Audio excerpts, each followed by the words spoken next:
मैं नीतीश कुमार सत्यनिष्ठा से प्रतिज्ञान करता हूं कि मैं विधि द्वारा स्थापित भारत के संविधान के प्रति सच्ची श्रद्धा और निष्ठा रखूंगा।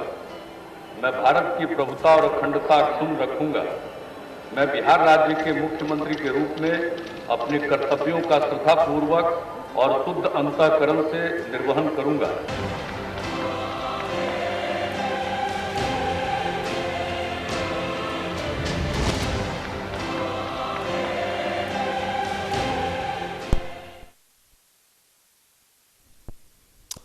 नमस्कार, आप देख रहे हैं हमारी खास पेश का 7वीं बार नीतीश कुमार और आपके साथ मैं हूं भानु दीक्षित।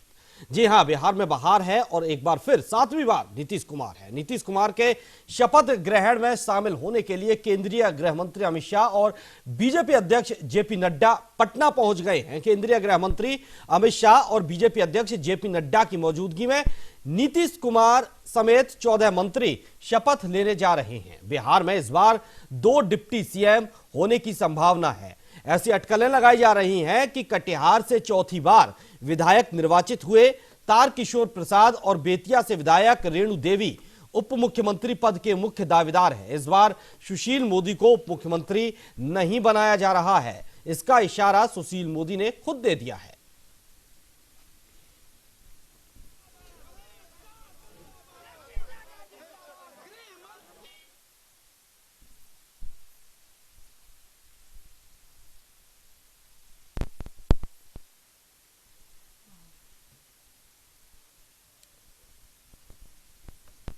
बता दें कि गृह मंत्री अमित शाह और बीजेपी के राष्ट्रीय अध्यक्ष जेपी नड्डा पटना पहुंच चुके हैं। नीतीश कुमार के शपथ ग्रहण समारोह में शामिल होने के लिए आज 7वीं बार नीतीश कुमार शपथ ग्रहण करेंगे बिहार के मुख्यमंत्री के तौर पर। 7वीं बार वे आज शपथ लेंगे। 22 फरवरी 2015 को चौथी बार उन्होंने शपथ ली थी। उससे पहले आपको बता दें कि नीतीश कुमार ने पहली बार 3 मार्च 2000 को शपथ ली थी। 24 नवंबर 2005 को दूसरी बार शपथ ली थी। 26 नवंबर 2005 को उन्होंने तीसरी बार शपथ ली थी। माफ कीजिएगा, 26 नवंबर 2010 को तीसरी बार शपथ ली थी और 22 फरवरी 2015 को चौथी बार उन्होंने शपथ ली थी। 20 नवंबर 2015 को 5वीं बार शपथ ली थी। 27 जुलाई 2017 को 6वीं बार शपथ ली थी और 16 नवंबर 2020 को 7वीं बार वे अब शपथ लेंगे। यानी कि अब 7वीं बार नीतीश कुमार मुख्यमंत्री पद की शपथ लेंगे। बिहार के मुख्यमंत्री होने का 7वीं बार उनको गौरव हासिल होगा।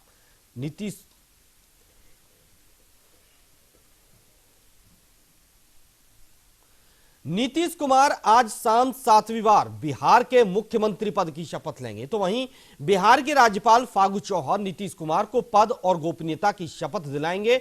डिप्टी सीएम पद के लिए बीजेपी की ओर से बीजेपी विधायक दल के नेता तारकिशोर प्रसाद और उपनेता रेणु देवी का नाम कंफर्म हो गया है। तो वहीं शपथ कार्यक्रम को लेकर सभी राजनीतिक दलों के नेताओं की प्रतिक्रिया सामने आ रही है। बिहार की जनता ने जनादेश दिया है और लगातार 15 वर्षों तक सरकार चलाने के बावजूद भी जनता ने जो है वो सुशासन पर, साफ सुथरी छवि पर और एक बेहतर विकास के माहौल पर अपना जनादेश दिया है। प्रधानमंत्री नरेंद्र मोदी जी की लोकप्रियता और नीतीश कुमार जी का काम, उसको जो है लोगों ने सराहा है और उसको जो है वो मुहर लगाई है। बिहार के बेहतरी के लिए, बिहार के लोगों के विकास के लिए, बिहार कैसे पूरे देश में शीर्ष राज्य के रूप में खड़ा हो, इसके लिए हम सब अपने नेतृत्व के साथ काम करें। हमारे विरोधियों के द्वारा फैलाया गया प्रचार था। भारतीय जनता पार्टी के सभी नेताओं ने चुनाव से पहले भी घोषणा की, चुनाव के अंदर भी घोषणा की और चुनाव के बाद साबित किया कि एनडीए के मुख्यमंत्री बिहार के नीतीश कुमार ही होंगे। बिहार के विकास को अब पर लगेंगे। आधारभूत संरचना से लेकर के विकास के जो भी मानक हैं, आज राज्य टेक ऑफ की स्थिति में है। विकसित बिहार की जनता की उम्मीद है और कहीं ना कहीं यह जो 2020 से 25 का जो ये कालखंड है, ये एक निर्णायक दौर होगा जिससे हम अपने लक्ष्य तक जरूर पहुंचेंगे। बिहार में जिस तरह सरकार बन रही है वो लोकतंत्र का मजाक है। नीतीश कुमार जी से तो मैं कहूंगा कि उनकी भी बेइज्जती भारतीय जनता पार्टी ने की है, उनको कमजोर किया है और आज नहीं तो कल भारतीय जनता पार्टी नीतीश कुमार जी को बाहर का रास्ता दिखाएगी। वो उनके अंदर फारसाइटेडनेस है, दूरदर्शिता है, उनको ये बात समझने की जरूरत है। नीतीश कुमार जी को बधाई दूंगा कि फिर से सर्वसम्मति से चुन दिए गए हैं। ये ठीक है, बिहार का बड़ा दुर्भाग्य होगा कि इनको फिर लीडरशिप दे दिया गया है बिहार का। अब आगे तो बिहार की जनता ने जनादेश अगर इनको दिया है तो वो बिहार की जनता झेलेगी इस बात को। नीतीश जी फुल फ्लेज मुख्यमंत्री नहीं है, बल्कि इनको कार्यकारी मुख्यमंत्री कहा जाए तो गलत नहीं होगा। चूँकि भारतीय जनता पार्टी की जो योजना थी उसमें वो काफ़ी हद तक कामयाब हुए। नीतीश जी को कमज़ोर करना था, जनता दल यू को कम से कम सीट आए ताकि नीतीश जी के सामने कोई विकल्प नहीं रहे और उनको भारतीय जनता पार्टी के सामने सरेंडर करना पड़े। तो अब आज ओथ होगा और जैसे भारतीय जनता पार्टी चाहेगी वैसे सरकार चलेगी। उसकी जो डोरी है वो भारतीय जनता पार्टी के पास रहेगी और नीतीश जी जो अब तक नैतिकता की बात करते थे, सिद्धांत की बात करते थे, स्वाभिमान की बात करते थे, अब मैं समझता हूँ कि आगे भविष्य में वो ऐसी बात नहीं करेंगे।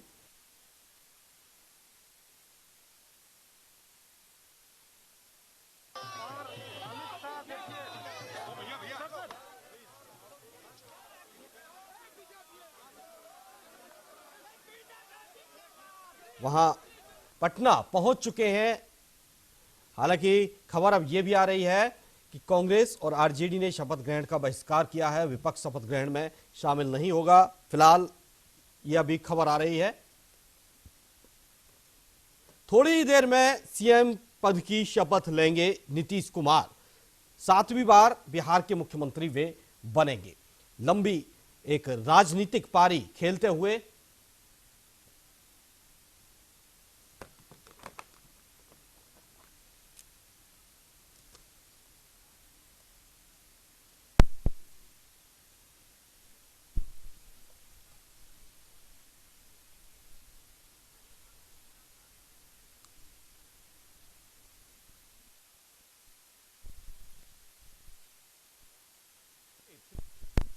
जुड़ी हुई हैं।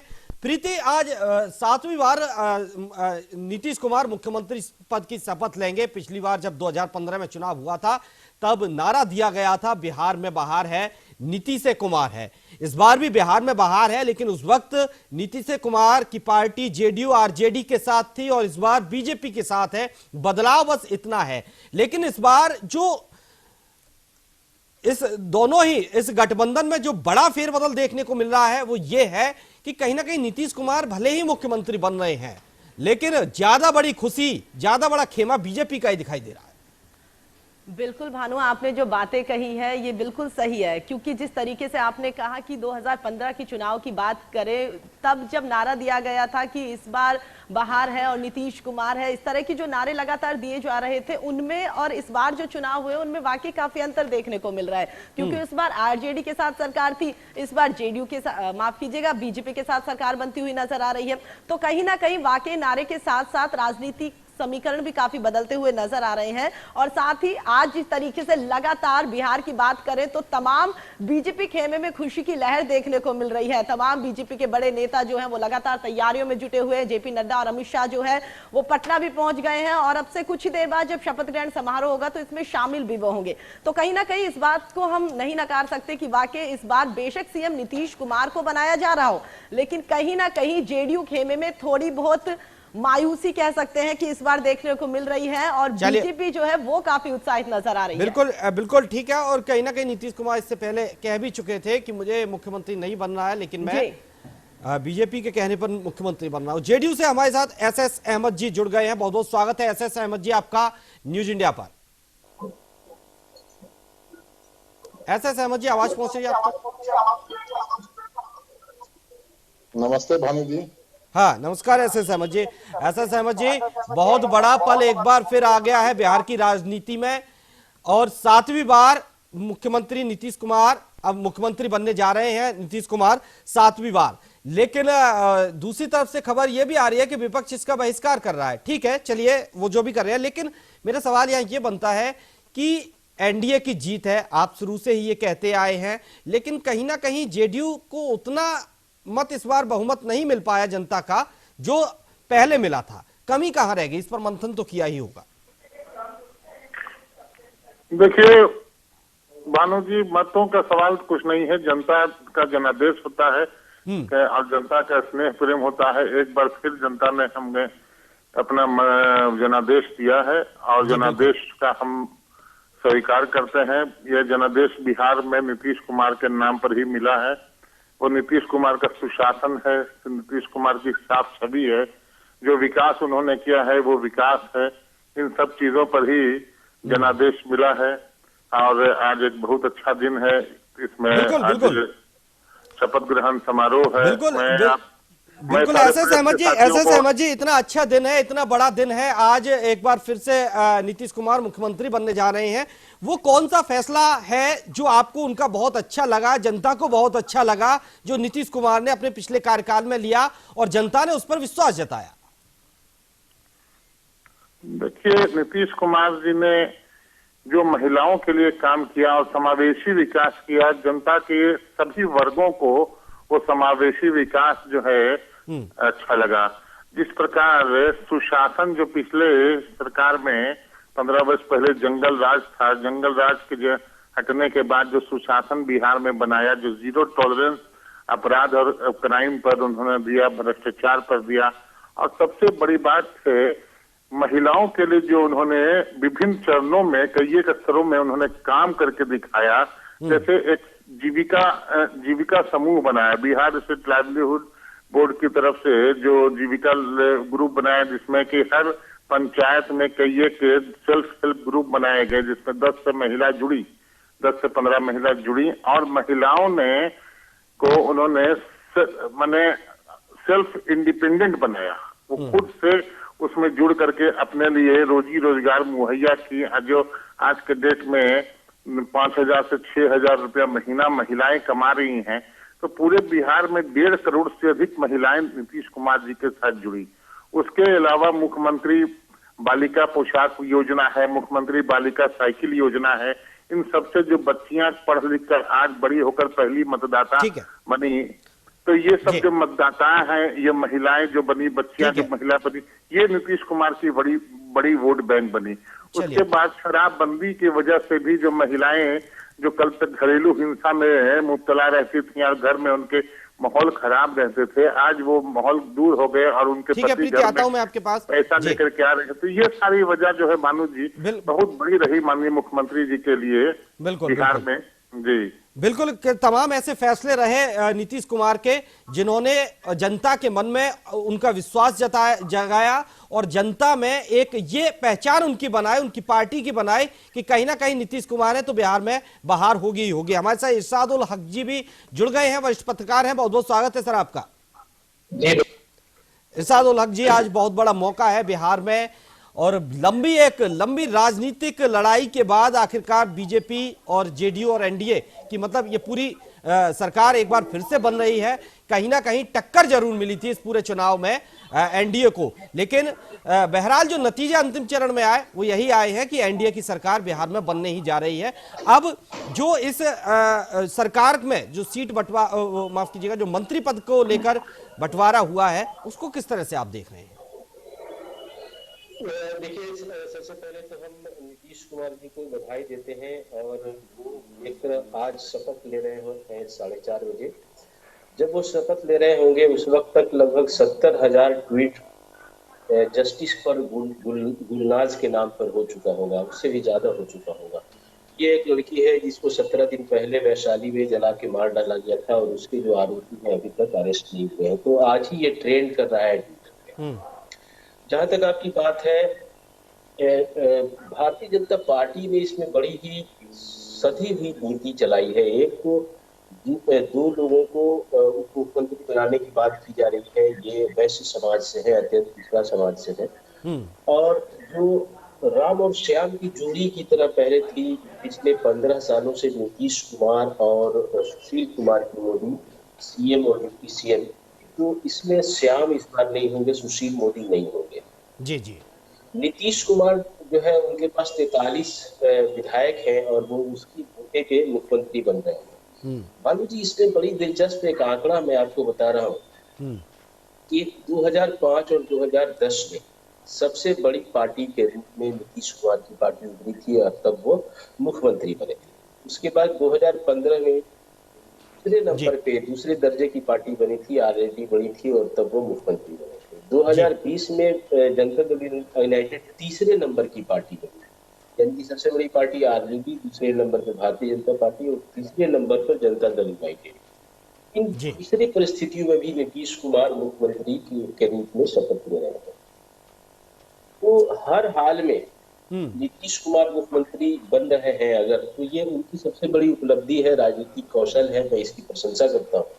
लेकिन एक सवाल उठता है कि क्या नीतीश कुमार को कुर्सी नहीं छोड़ रही है या कुर्सी नीतीश कुमार कुर्सी नहीं छोड़ रहे हैं। सबसे तीसरे दर्जे की पार्टी के रूप में जब वो सबसे सशक्त थे तो ताकतवर थे, लेकिन आज तीसरे पायदान पे उनकी पार्टी है, फिर भी मुख्यमंत्री बन रहे हैं। तो आज के तारीख में सबसे बड़ा सवाल यही उठेगा और आज के बाद से लगातार ये सवाल पूछे जाएंगे कि क्या बिहार की शासन व्यवस्था और एडमिनिस्ट्रेशन प्रशासन पे उनकी पकड़ वैसी ही रहेगी जो 2015 तक थी। बिल्कुल, ये एक महत्वपूर्ण सवाल है। और बिहार जैसे बड़े राज्य में जहाँ पे 12 करोड़ लोग हैं, तो कानून और व्यवस्था की स्थिति या फिर अन्य कई जो है सो नीतियों से जुड़ी जो चीजें, जैसे अभी आपके ये कह रहे थे जदयू के प्रवक्ता साहब के शराबबंदी उन्होंने लागू की। शपथ लेने से पहले भारतीय जनता पार्टी के सांसद ने ये कहा, निशिकांत दुबे ने, कि नीतीश कुमार को शराबबंदी कानून में ढील देनी चाहिए। और इसके दो तर्क गिनाए। पहला तर्क ये था कि इससे बड़े पैमाने पे राजस्व की क्षति होती है और पीने और पिलाने वाले बिहार से बाहर जाते हैं। ठीक है इरशाद जी, जी बिल्कुल, क्योंकि तब देखिए जब शराबबंदी की गई थी इस फैसले का लोगों ने स्वागत भी किया था, लेकिन बाद में इस फैसले का एक विरोध ये भी होने लगा था कि शराब होम डिलीवरी हो रही है। खुद महिलाओं ने ही विरोध किया था इसका कि इससे पहले तो वहां तक ठीक था। चलिए वो जो भी रहा हो, मैं आता हूं।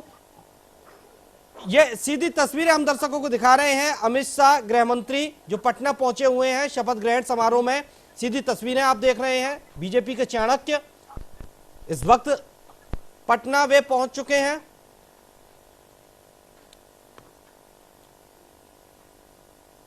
सीधी तस्वीरें हम अपने दर्शकों को पटना से दिखा रहे हैं। शपथ ग्रहण समारोह के लिए वे रवाना हो चुके हैं अमित शाह। इस वक्त शाम 4:30 बजे, बस कुछ ही मिनटों बाद नीतीश कुमार 7वीं बार मुख्यमंत्री पद की बिहार में शपथ लेने वाले हैं और अमित शाह मुख्यमंत्री पद की जहां पर शपथ होगी वहां शपथ स्थल पर के लिए निकल चुके हैं। सीधी तस्वीरें हम दर्शकों को ये दिखा रहे हैं। इस वक्त मेरे साथ बीजेपी से अवधेश उपाध्याय भी इस चर्चा में जुड़ चुके हैं। बहुत बहुत स्वागत है अवधेश जी आपका हमारी इस चर्चा में। धन्यवाद जी। अवधेश जी, खुशी का क्षण है, खुशी का मौका है। बिहार में भी बीजेपी अब पूर्ण रूप से एक तरह से कह सकते हैं, हालांकि एनडीए की इसको जीत कहेंगे, न सिर्फ केवल बीजेपी की, क्योंकि एक बड़ी भूमिका में जहां जेडीयू भी रही है तो वहीं अन्य पार्टियां भी इस बड़ी भूमिका में रही हैं बिहार में सरकार बनाने की में। लेकिन खुशी का जो खेमा है, जो बारात अगर निकल रही है तो कहीं ना कहीं बीजेपी के घर से निकलती हुई दिखाई दे रही है, भले ही दूल्हा आज नीतीश कुमार हो। जी देखिए, जी उमंग जी, मैं बताना चाहूंगा सबसे पहले तो माननीय नीतीश कुमार जी को मेरी तरफ से बहुत बहुत हार्दिक शुभकामनाएं मुख्यमंत्री पद के लिए, शपथ लेने जा रहे हैं उसके लिए। और मैं बिहार की जनता का आभार व्यक्त करता हूं जिन्होंने एक ऐसी सरकार को चुना है जो विकास के लिए प्रतिबद्ध है, क्योंकि बिहार की जनता के सामने दो विकल्प थे, ये आपको भी पता होना चाहिए। क्योंकि एक तो था विकास के लिए प्रतिबद्ध सरकार, दूसरा था जो युवराजों की सरकार थी जो अपने घर की इज्जत बचाने में लगे पड़े थे। लेकिन बिहार की जनता ने चुना विकल्प विकास को, क्योंकि विकास जो पिछले 15 सालों में हुआ है, एनडीए की सरकार में जो विकास बिहार में हुआ है वो विकास पहले कभी नहीं हुआ। पहले जो बिहार में जंगल राज था, उठाईगिरी थी, दिन दहाड़े चोरियां होती थी, वो सब बंद हुई उसमें। अभी बात कर रहे थे, जो शराब की बात कर रहे थे कि शराब जो बंदी हुई थी, वो बंदी हुई थी उससे लोग खुश थे, लेकिन कुछ लोग जो थे जो इसका व्यापार करते थे उन्होंने सरकार को बदनाम करने के लिए अपना व्यापार शुरू किया कि घर घर डिलीवरी करने के लिए। उसमें भारतीय जनता पार्टी का हाथ नहीं था। अपराधी जो है हर जगह पाए जाते हैं, तो वो तो सरकार को बदनाम करने के लिए कुछ ना कुछ तो करते ही हैं। चलिए ठीक है, ये तो देखिए फैसला था, जनता के हक में ही था, कोई इसमें अगर बदनामी भी कर रहे थे, अगर इसको नेगेटिव भी ले रहे थे तो जाहिर है पक्ष विपक्ष हर जगह होता है। लेकिन लेकिन अवधेश जी, आज जिस तरह से शपथ ग्रहण पूरा समारोह हो रहा है, उससे पहले नीतीश कुमार कहते हैं कि देखिए मुझे इस बार मुख्यमंत्री नहीं बनना है, मुझे मैं उसमें इतनी दिलचस्पी नहीं रखता हूं, लेकिन बीजेपी कह रही है इसके लिए मैं मुख्यमंत्री बन रहा हूं। तो बीजेपी ने अपनी पहल क्यों नहीं की? देखिए, ऐसे पहल इसलिए नहीं की उमंग जी, मैं बताऊं आपको, क्योंकि चुनाव से पहले ही तय हो गया था कि बिहार के जो मुख्यमंत्री होंगे नीतीश कुमार जी होंगे, क्योंकि हमारा जो संबंध है एनडीए के साथ जो जेडीयू का है वो एक धर्म के अनुसार है, और धर्म की जो कुछ बातें होती हैं, कुछ मतलब अपनी मर्यादाएं होती हैं, वो रखनी पड़ती हैं। ये नहीं किसी को धोखे। कौन सा धर्म निभा रहे हैं इसमें आप? राजनीतिक धर्म या बिल्कुल नहीं, गठबंधन धर्म होता है वो भारतीय जनता पार्टी निभा रही है। ये और पार्टियों की तरह नहीं है जो अपने को आगे रखे, हमेशा अपने परिवार को आगे बढ़ाए। यहाँ पर सबको मौका मिलता है, जिसमें प्रतिभा है उसको आगे बढ़ने का मौका देती है पार्टी। विपक्ष ने बहिष्कार का ऐलान कर दिया है शपथ ग्रहण समारोह का। जी विपक्ष, देखिए विपक्ष के लिए क्या है, विपक्ष के लिए तो डूबने के लिए जगह भी नहीं है। एक कहावत है कि चुल्लू भर पानी में डूब कर मर जाओ, वो भी जगह नहीं है ना विपक्ष के पास। तो लेकिन टक्कर तो दी ना उसी विपक्ष ने आपको, जनता ने आईना दिखाया है बिहार की। ठीक है अवधेश जी ठीक है, भले ही विपक्ष को आप कमजोर बता रहे हो, लेकिन जो आंकड़े आए थे वो कहीं ना कहीं टक्कर देने वाले आए थे इस बार। देखिए मैं बताऊं, टक्कर देने वाले थे, लेकिन भारतीय जनता पार्टी की जो ग्रोथ हुई है, तो बिहार की जनता के सामने जो एक विकास की जो लहर चल रही थी, बिहार की जनता ने उसको चुना है। और आप एक बात देखिए ना, वो कितने लोग थे गठबंधन में जी, चोर चोर मौसेरे भाई सब इकट्ठे हो गए थे, सबने टोली बना ली थी गिद्धों की तरह। चलिए ठीक है, तो ठीक है, जनता जानती है कि क्या अच्छा है क्या बुरा है। ठीक है, आज खुशी का वक्त है, आज एक बहुत अच्छा क्षण है, उस पर हम फिर कभी चर्चा कर लेंगे। मेरी सहयोगी प्रीति भी मेरे साथ हैं। प्रीति, आप सभी की बातें सुन रही थी, अवधेश जी कह रहे हैं ठीक है टक्कर दी जो भी है, लेकिन वास्तव में बात तो उनकी भी ठीक है। नंबर 1 हमेशा नंबर 1 ही होता है, नंबर 2 को कुछ दिनों बाद लोग भूल जाते हैं। अब सवाल यह उठता है कि अब सत्ता में नीतीश कुमार एक बार फिर आ रहे हैं और खुलकर बीजेपी के साथ आ रहे हैं। पिछली बार तो जो 50-50 की सरकार उन्होंने चलाई वो ठीक थी, और लेकिन इस बार जो दबाव में कहीं काम ना करें नीतीश कुमार, इस बात का भी एक डर होगा। जी देखिए भानु, अगर हम बात करें जिस तरीके से आपने बताया कि वाकई इस बार फिर से नीतीश कुमार सीएम बन रहे हैं, इस बात से बिल्कुल इनकार नहीं कर सकते कि बेशक वो सीएम बन रहे हो, लेकिन फिर भी जो खुशी पहले सीएम बनने की थी, इस बार हाल ही में वो खुशी नहीं नजर आ रही।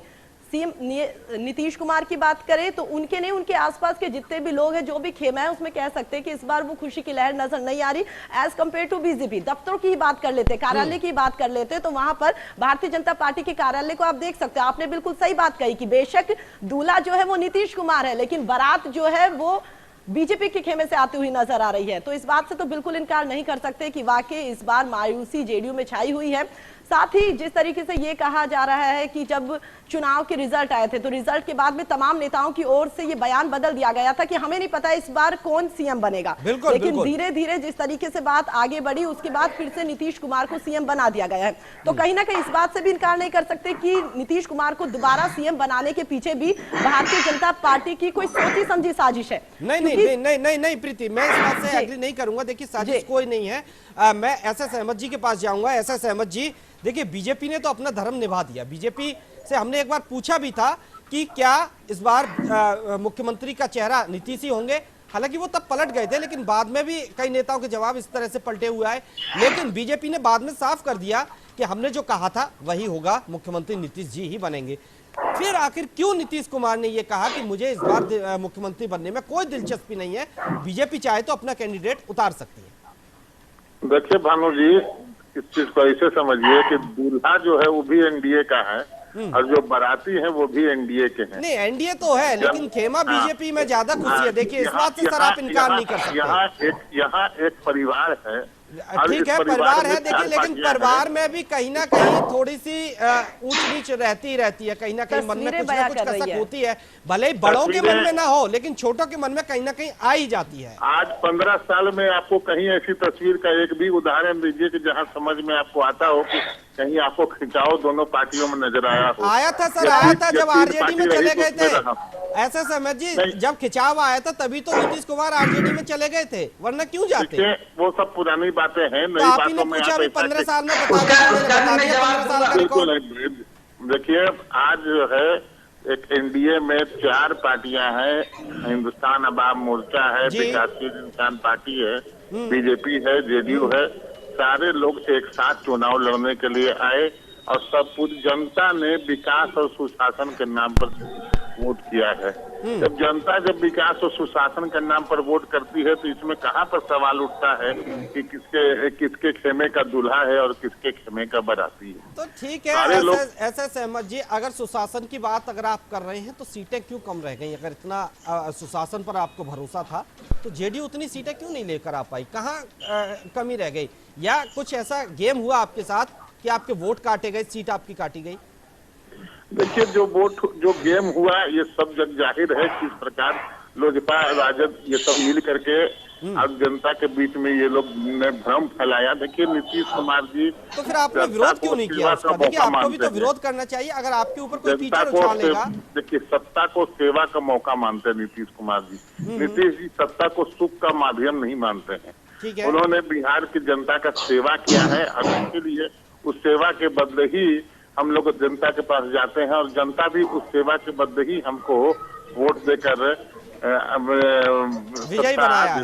बिल्कुल बिल्कुल, इसमें कोई दो राय नहीं। ठीक है, लेकिन ऐसे सहमत जी, अभी आपने कहा कि साजिश हुई थी, जग जाहिर है, भ्रम फैलाया गया। अगर भ्रम फैलाया गया तो आपने आवाज क्यों नहीं उठाई इसको लेकर? आपने क्यों नहीं शिकायत की अपने सहयोगियों से? आवाज तो जवाब तो जनता ही नहीं देती है इसका। इस तरह के साजिशों का इसका नुकसान भी तो उठाना पड़ा, जेडीयू को नुकसान भी तो इसका उठाना पड़ा। नहीं, नुकसान देखिए, नीतीश कुमार के नाम पर एनडीए चुनाव लड़ रही थी ना, जेडीयू तो है चुनाव लड़ रही थी, एनडीए चुनाव लड़ रही थी। एनडीए को जनता ने जनादेश दिया, जनादेश कम दिया या ज्यादा दिया, लेकिन जनादेश तो जनता को दिया, इसमें कोई दो मत नहीं है। प्यार जनता का हमें मिला, एक बार फिर हमें मौका मिला सेवा करने का। हम लोग फिर से उसी मजबूती के साथ एनडीए परिवार एक साथ होकर काम करेंगे नीतीश कुमार जी के नेतृत्व में। अब जहां तक सवाल रहा, नीतीश जी ने कहा कि भाजपा के कहने पर हम बन रहे हैं, तो नीतीश जी एक स्वाभिमानी व्यक्ति हैं और वो एक सिद्धांतवादी व्यक्ति हैं। उन्होंने कभी सत्ता का, देखिए भानु जी, लोभ नहीं किया है। पहले भी आपने देखा होगा कि उन्होंने मुख्यमंत्री पद से भी त्याग पत्र दे दिया जब उनको लगा कि बिहार की जनता में मेरा वजन कम हो गया और जनता हमको नहीं चाह रही है, तो उस वक्त भी उन्होंने त्याग पत्र दे दिया। वो कभी किसी पद के लिए लोभ नहीं करते और वो हमेशा इसको एक मौका मानते हैं सेवा करने का। इसलिए उन्होंने ये कहा कि अगर ऐसा लगता हो कि उनको कहीं ना कहीं इसमें लग रहा था कि मुझे आज हम को किसी और को भी अगर बनाना चाहे भारतीय जनता पार्टी, क्योंकि सहयोगी पार्टी है, उसको कहीं ना कहीं ऐसा लगे कि हमको बनना चाहिए, लेकिन भारतीय जनता पार्टी की तरफ से एक मत होकर के प्रधानमंत्री जी की तरफ से ही ये निर्णय आया कि मुख्यमंत्री श्री नीतीश कुमार जी को बनाया जाएगा। और बिहार की जनता की भी यही इच्छा है कि नीतीश कुमार जी को ही मुख्यमंत्री का चेहरा रखा जाए, क्योंकि विकास पुरुष हैं, विकास किया उन्होंने, सुशासन किया है, साफ छवि रही है उनकी। चलिए ठीक है प्रीति, जिस तरह से बीजेपी के जो दफ्तर में जो ज्यादा खुशी कहीं ना कहीं दिखाई दे रही है, हालांकि ऐसे सहमत जी ने नकार दिया है कि देखिए ये पूरी खुशी एनडीए की है। जी, ऐसे सहमत जी से मेरा भानु जी एक सवाल है कि सर, जिस तरीके से आपने बात कही है कि वाकई एनडीए की सरकार बन रही है, इसमें जेडीयू और बीजेपी नहीं है, लेकिन 2015 की बात की जाए, उस बार अगर मंत्री पद की बात की जाए तो जेडीयू के पास ज्यादा थे एज कम्पेयर टू बीजेपी। लेकिन इस बार जो खबर सामने आ रही है वो गलत भी हो सकती है, लेकिन जो खबर सामने आ रही है कि 7 पद मंत्री जो बनने वाले हैं वो बीजेपी खेमे से बनने वाले हैं और 5 जो है वो जेडीयू से और 1 वीआईपी से और 1 हमसे। तो कहीं ना कहीं इस बात से इनकार नहीं कर सकते आप कि वाकई इस बार जेडीयू खेमे में कहीं ना कहीं कुछ मायूसी नजर आ रही है और कहीं ना कहीं इस बार अच्छा प्रदर्शन नहीं किया गया, जिसकी वजह से तस्वीर निकलकर सामने आई। अहमद जी। प्रीति जी, अभी तक कुछ जब तक सरकार फॉर्मेशन नहीं हो जाती है और मंत्रिमंडल का गठन नहीं हो जाता है, इस पर चर्चा करना कुछ ज्यादा जल्दी होगा जी। और जब ये हो जाएगी तो उस पर हम लोग उस पर चर्चा करेंगे, देखेंगे कि क्या वजह है, क्या फाइनल तस्वीर निकल करके सामने आई। सूचना आपको कहाँ से प्राप्त हो रही है ये तो 5-10 मिनट की बात है, 15 मिनट की बात है, इसके बाद तो क्लियर हो ही जाएगा, तो थोड़ा देर इस पर देख लिया जाए। जी अहमद जी, अगर यही तस्वीरें रही तब भी आप यही कहेंगे? जब तस्वीरें निकल ठीक है प्रीति जी, मैं आपको रोकूंगा, एसएस अहमद जी रोकना चाहूंगा, सीधे शपथ ग्रहण समारोह पर लिए चलते हैं, जहां शपथ ग्रहण समारोह का कार्यक्रम शुरू ही होने वाला है। राजभवन बिहार का जहां शपथ ग्रहण समारोह शुरू हो रहा है।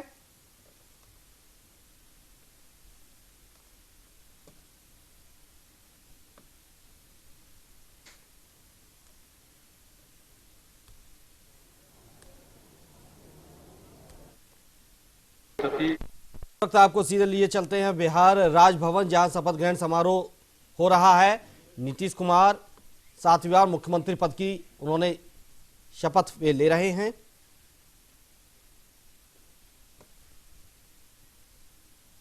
सीधी तस्वीरें राजभवन से।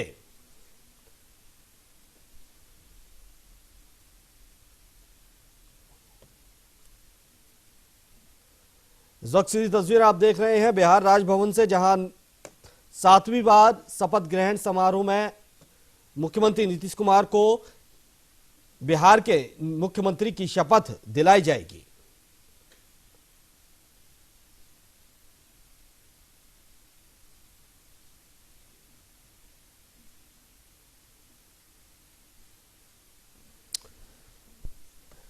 ये सीधी तस्वीर है, नीतीश कुमार ने सीएम पद की शपथ ली है। 7वीं बार वे बिहार के मुख्यमंत्री बन चुके हैं। बिहार में फिर से नीतीश सरकार।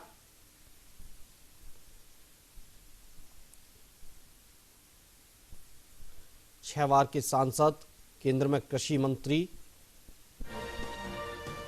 पटना से बड़ी खबर यह है कि नीतीश कुमार ने बिहार के सीएम पद की शपथ ले ली है। बिहार के राज्यपाल फागू चौहान ने उन्हें शपथ दिलाई है गोपनीयता की। नीतीश कुमार 7वीं बार बिहार के मुख्यमंत्री बन चुके हैं। अब राजभवन में आयोजित किया जा रहा है शपथ ग्रहण समारोह। नीतीश कुमार ने बिहार के सीएम पद की शपथ ली है। बिहार के राज्यपाल फागू चौहान ने उन्हें पद और गोपनीयता की शपथ दिलाई।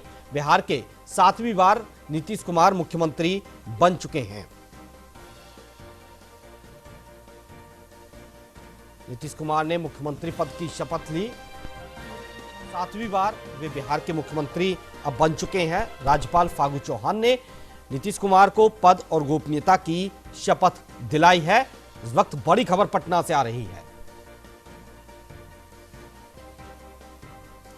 नीतीश कुमार 7वीं बार बिहार के मुख्यमंत्री बन चुके हैं। नीतीश कुमार ने 7वीं बार बिहार के सीएम पद की शपथ ली है।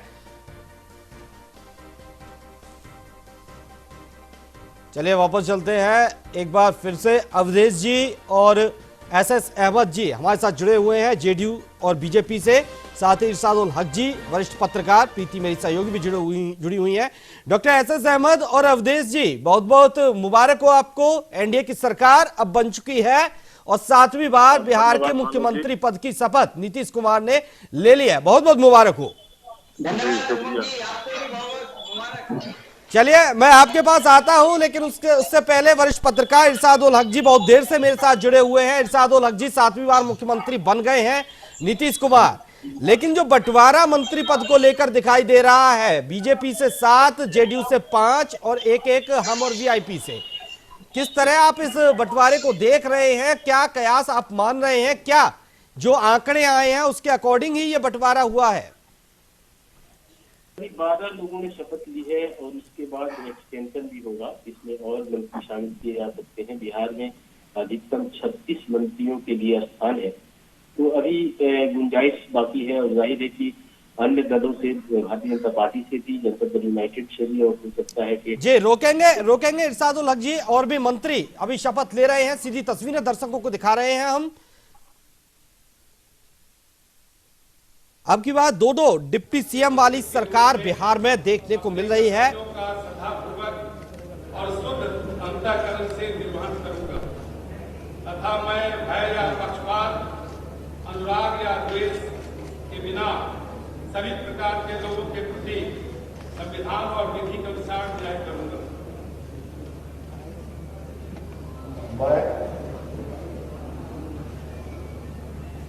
मैं तारकिशोर प्रसाद ईश्वर की शपथ लेता हूं कि जो विषय बिहार राज्य के मंत्री के रूप में मेरे विचार के लिए लाया जाएगा होगा, उसे किसी भी व्यक्ति या वस्तु तब के सिवाय, जबकि ऐसे मंत्री के रूप में अपने कर्तव्यों के सम्यक निर्वहन के लिए ऐसा करना अपेक्षित हो, मैं प्रत्यक्ष अथवा अप्रत्यक्ष रूप से संसूचित या प्रकट नहीं करूंगा।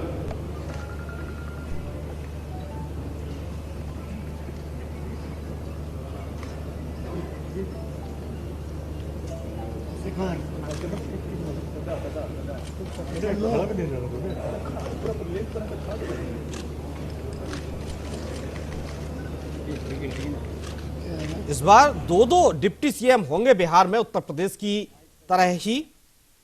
फिलहाल तारकिशोर प्रसाद ने डिप्टी सीएम पद की शपथ ली है।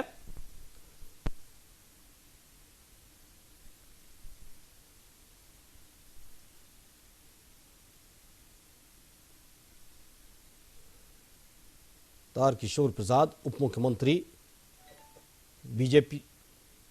बीजेपी से हैं।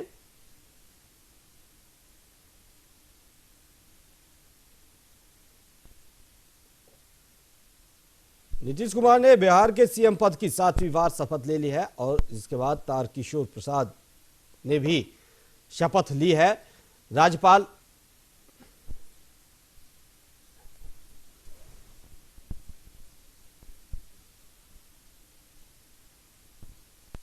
देख रहे हैं बिहार के राजभवन से, जहां आप देख सकते हैं कि किस तरीके से तमाम नेता वहां पर मौजूद है और साथ ही शपथ लेने का सिलसिला भी लगातार चलता हुआ नजर आ रहा है। सीधी तस्वीरें देख रहे हैं बिहार के राजभवन से आप। जिस तरीके से मेरे सहयोगी भानु ने बताया कि वाकई इस बार की सरकार जो है वो कहीं ना कहीं कुछ हद तक दिलचस्प होने वाली है, क्योंकि पहली बार बिहार में ऐसा होगा कि 2 डिप्टी सीएम यहां पर बनाए गए हैं। तो वाकई ये देखने वाली बात होगी कि किस तरीके से आने वाले दिनों में बिहार की सरकार चलती हुई नजर आएगी। लेकिन फिलहाल आप जो ये तस्वीरें देख रहे हैं वो राजभवन से देख रहे हैं, जहां पर आप देख सकते हैं कि किस तरीके से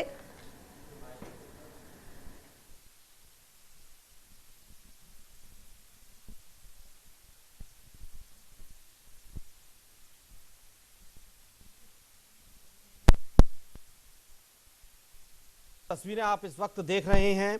और अब रेणु देवी जो डिप्टी सीएम पद की शपथ ले रही हैं, सीधी तस्वीरें हम आपको दिखा रहे हैं। राजभवन से राज्यपाल फागू चौहान पद और गोपनीयता की शपथ वे दिला रहे हैं। देश के गृह मंत्री अमित शाह और बीजेपी के राष्ट्रीय अध्यक्ष जेपी नड्डा भी शपथ ग्रहण समारोह में पहुंचे हैं, इस वक्त मौजूद हैं। रेणु देवी उप मुख्यमंत्री पद की शपथ ले रही हैं, बीजेपी से हैं रेणु देवी।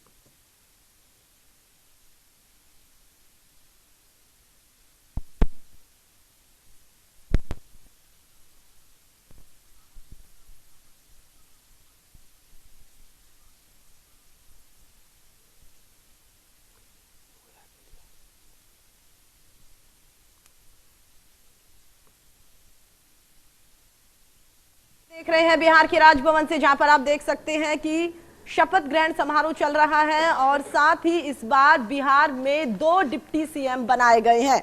इसके अलावा हम आपको ये भी बता दें कि जिस तरीके से बिहार के सीएम नीतीश कुमार जो है वो 7वीं बार सीएम बने हैं, 7वीं बार उन्होंने मुख्यमंत्री पद की शपथ ली है। साल 2000 से ही वो लगातार सीएम पद की शपथ लेते हुए नजर आ रहे हैं। 7 बार वो सीएम रहे हैं। आपको बता दें साल 2000 में भी उन्होंने सीएम पद की शपथ ली थी। उसके बाद में साल 2005, 10, 15 और उसके बाद में 17 में उन्होंने शपथ ली। इसके साथ ही हम आपको ये भी बता दें कि साल 2015 में उन्होंने 2 बार सीएम पद की शपथ ली है। जी हाँ, 2 बार सीएम पद की शपथ उन्होंने इस तरीके से ली है, क्योंकि एक बार जब वो आरजेडी के साथ मिलकर उन्होंने सरकार बनाई थी तो लगभग 20 महीने बाद ही उन्होंने दोबारा से सीएम पद की शपथ ली थी, क्योंकि उन्होंने आरजेडी का साथ छोड़ दिया था और वो बीजेपी के साथ मिलकर उन्होंने सरकार बनाई। तो कह सकते हैं कि अब तक के कार्यकाल की सीएम नीतीश की बात की जाए तो आप टीवी स्क्रीन पर भी देख सकते हैं सीधी तस्वीरें राजभवन से, और सीएम नीतीश कुमार जो है वो शपथ ले चुके हैं। सबसे पहले उनकी ओर से शपथ ली गई थी।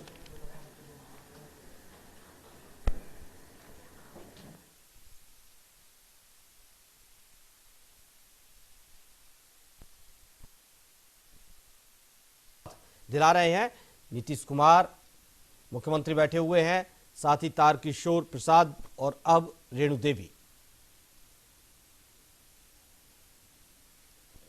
गृहमंत्री अमित शाह और राष्ट्रीय अध्यक्ष बीजेपी के जेपी नड्डा भी शपथ ग्रहण समारोह में पहुंचे हैं। इस वक्त 7वीं बार नीतीश कुमार मुख्यमंत्री पद की शपथ ले रहे हैं।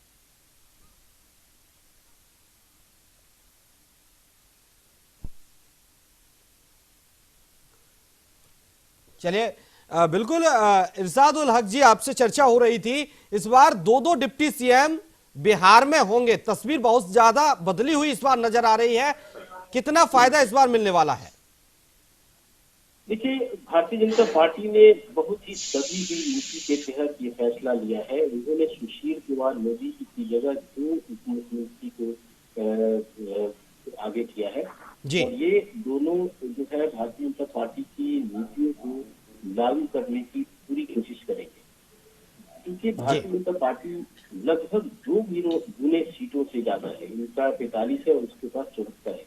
तो नीतीश कुमार, अब वो नीतीश कुमार कतई नहीं रहेंगे, उनको भारतीय जनता पार्टी के सामने झुकना पड़ेगा। और मुझे तो लग रहा है कि सबसे बड़ा मुद्दा और ये भारतीय जनता पार्टी ने किस रणनीति के तहत, उसके एक सांसद जो निशिकांत दुबे हैं, उन्होंने ये कहा था कि नीतीश कुमार को शराबबंदी के कानून पे ढील देनी चाहिए। अब सबसे बड़ा सवाल यही है कि 5,000 करोड़ का राजस्व उससे आ रहा था 2015 से पहले, अब उससे और ज्यादा राजस्व आ सकता है। तो ऐसी स्थिति में जब आर्थिक स्थिति बिहार की बहुत चरमराई हुई है, तो क्या नीतीश कुमार इस पे फिर से नजर डालेंगे, उसमें कोई संशोधन करेगी? एक बड़ा सवाल है, क्योंकि सवाल भारतीय जनता पार्टी की तरफ से उछाला गया था जी। दूसरा है लॉ एंड ऑर्डर का मामला, और ये देखना है कि सामान्य प्रशासन और गृह विभाग अगर मुख्यमंत्री रखते हैं तो कुछ हद तक प्रशासनिक हलके में उनकी पकड़ बनी रहेगी। अगर लेकिन ऐसा नहीं हुआ तो फिर नीतीश कुमार बिल्कुल ही एक मुद्रा बन जाएंगे और जो काम करने में हर फैसले में भारतीय जनता पार्टी के ऊपर उनको निर्भर रहना पड़ेगा। ठीक है इरशाद उल हक जी, लेकिन 2 डिप्टी सीएम है, 2 उप मुख्यमंत्री रहेंगे, और इस बार लगता है अगर जितने ज्यादा नेता और मंत्री रहेंगे लोगों की भलाई के लिए, लोगों की जनता के लिए, फैसले लेने के लिए, जाहिर है जनता के लिए उतना ही अच्छा रहेगा। लेकिन क्या सरकार की सेहत के लिए ये उतना अच्छा हो पाएगा? क्योंकि देखिए एनडीए की सरकार है और गठबंधन की सरकार रहेगी, तो कहीं ना कहीं फैसले लेने में कहीं ना कहीं राय मशवरा तो होना ही होगा। देखिए, राय मशवरा तो वो अपनी जगह है, वो होगा। कैबिनेट इसी के लिए है भी, कैबिनेट से जो फैसले लिए जाते हैं राय मशवरा करके ही लिए जाते हैं। लेकिन कई बार फैसले जो, अगर आप 2005 से 2020 तक का जो फासला देखेंगे तो नीतीश कुमार जो कहते हैं उसे ही माना जाता है, तो उसे ही कैबिनेट का फैसला और उसे ही सरकार का फैसला माना। लेकिन अब सबसे बड़ा सवाल है कि क्या नीतीश कुमार के फैसले को भी सरकार का फैसला माना जाएगा? वही मेरा सवाल है। जी, भारतीय जनता पार्टी के फैसले को नीतीश कुमार और नीतीश सरकार का फैसला माना जाएगा। ऐसी स्थिति में जो नीतीश कुमार की जो पहचान रही है और नीतीश कुमार की जो वर्किंग स्टाइल रही है वो बहुत ज्यादा प्रभावित होने जा रही है। इसमें किसी भी तरह का संदेह नहीं है और इसकी तैयारी भारतीय जनता पार्टी ने पूरी तरह से कर सरकार को अपने हिसाब से चलाएंगे। जैसे आप अभी ऐसे चमक कह रहे थे कि पोशाक योजना, छात्रवृत्ति योजना, इस तरह की जो जितनी योजनाएं थी ये नीतीश कुमार के दिमाग की उपज, लेकिन अब भारतीय जनता पार्टी के एजेंडे को उन्हें लागू करना होगा। ये एकदम उनके लिए बेबसी है कि वो करेंगे ही करेंगे। अदरवाइज जो अगला 5 साल है, उस 5 साल तक इनका भविष्य खतरे में रहेगा। वो या तो कृषि खुद ही छोड़ देंगे और नहीं तो फिर समझौता करेंगे 5 सालों तक, एक मोहरे के तौर पे काम करेंगे। अब इसे ही देखना है कि भविष्य में नीतीश कुमार की जो फंक्शनिंग है, जो उनके काम करने की जो शैली है, वो कितना स्वतंत्र रह पाती है। क्योंकि नीतीश ने अब तक जो भी फैसले किए हैं, वो जिसके साथ रहे हैं, उन्होंने अपने हिसाब से सरकार चलाई है। लेकिन अब क्या वो सरकार वैसी ही चलेगी, ये एक बड़ा सवाल बना है। बिल्कुल बिल्कुल, अब क्या सरकार वैसे ही चलेगी या उसी खुलेपन से चलेगी, ये एक बड़ा सवाल है। अवधेश जी, क्या इस बार दो डिप्टी सीएम आपने बिहार को दे दिए हैं, जनता के लिए तो चलिए अच्छी बात है, लेकिन सरकार में क्या उसी तरह से वही खुलापन रहेगा, उसी तरह के फैसले रहेंगे, कोई दबाव नहीं होगा, इस बात की क्या निश्चितता है? देखिए, भारतीय जनता पार्टी कोई पार्टी नहीं है, ये एक परिवार है। इसमें काम करने वाला हर कार्यकर्ता उस परिवार का सदस्य है। उमंग जी, बताऊं मैं आपको, जो भी निर्णय लिए जाते हैं वो राष्ट्र हित के लिए निर्णय लिए जाते हैं। इसमें कोई दबाव बनाने वाली बात ही नहीं है। आपने देखा होगा, उत्तर प्रदेश की बात ले लीजिए आप, उत्तर प्रदेश में 2 डिप्टी सीएम है, 1 सीएम है। वहां ऐसा कौन सा गलत कार्य हुआ, आप बताइए। देखिए, भारतीय जनता पार्टी में कोई ऐसा निर्णय नहीं लिया जाता। आप मानते हैं कि जिस तरीके से यूपी में 2 डिप्टी सीएम है, वहां की जो भी राजनीतिक समीकरण है, तो आपको लगता है बिहार में भी उसी तरीके से सरकार चलेगी और वही राजनीतिक समीकरण यहाँ पर? देखिए, बीजेपी है ही है, वहां कोई गठबंधन तो नहीं है, बीजेपी ही है वहां पर। प्रीति जी, मैं बता रहा हूँ, देखिए गठबंधन का एनडीए की सरकार है, उसमें सब मैंने बताया ना, भारतीय जनता पार्टी एक धर्म निभाती है।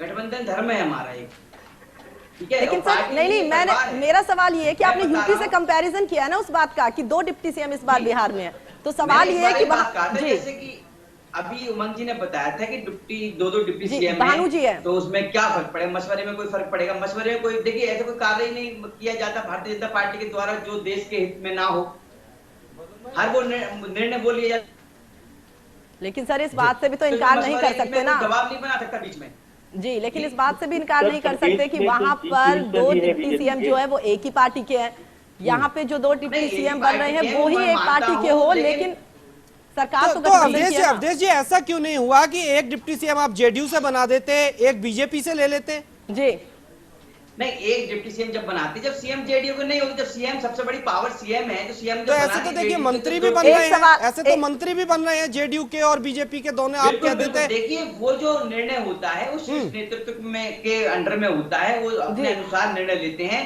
जिसको मंत्री, देखिए मैं बताऊं, मैंने भी आपको बताया भारतीय जनता पार्टी एक परिवार की तरह कार्य करती है, हर एक कार्यकर्ता को अवसर मिलता है आगे बढ़ने का।